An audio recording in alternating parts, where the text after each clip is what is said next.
people think that when a machine creates a piece of art, it is somehow lesser than a piece of art created by a human. For example, every single piece of art on this wall was created by a robot. That probably changed your perception of it.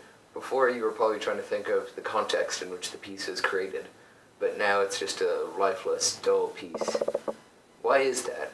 For the purpose of this video, we're going to say something is art when the person who created it says it is art and they created it themselves. Robots meet both of these criteria, as they create the art themselves and they're told what they're doing is art by the programmer. So by that loose definition, robots are artists through and through.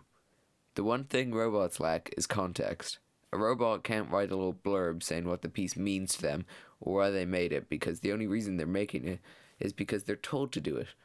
But the blurb shouldn't be necessary to enjoy a piece. A piece of art should stand for itself.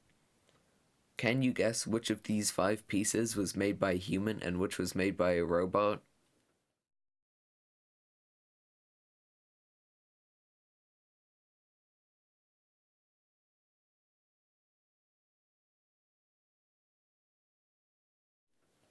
The answer will be revealed at the end.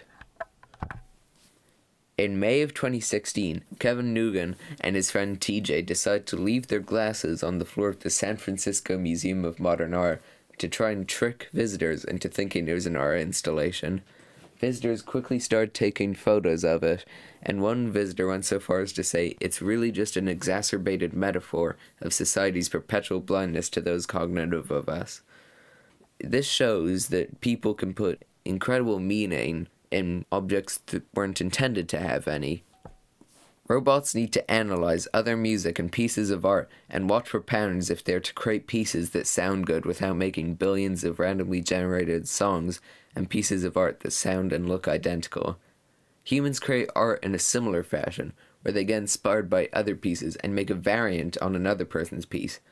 In this way, humans and robots are very similar. As Plato once said, will we say of a painter that he makes something? Clearly not. He merely imitates. The Lovelace test is named after a mathematician who said that robots aren't intelligent unless they make something the code didn't intend it to make and something they thought of all by themselves. The Lovelace test was produced in 2001 and a second version was developed recently. It is a test used to determine if a robot is capable of creating beyond what its creators programmed it to do. If the robot can create an output that doesn't match the input code, it passes the test and is intelligent. The Lovelace test is far superior to the Turing test, one of the most famous AI tests of all time. While attempts at passing it appear to be impressive, they are trickery on the part of the programmer, and these AI can actually be quite bad but still pass. A robot can't trick its way into passing the Lovelace test, though, as it can't be programmed to appear smart. It's very possible that no robot will ever pass it, but the thing is, humans are also incapable of doing something that's not hardwired into their brains. That's just not possible. Every action by a human can be explained by something happening in their brain that humans have evolved to do. All 5 of these pieces were made by a robot, namely E. David.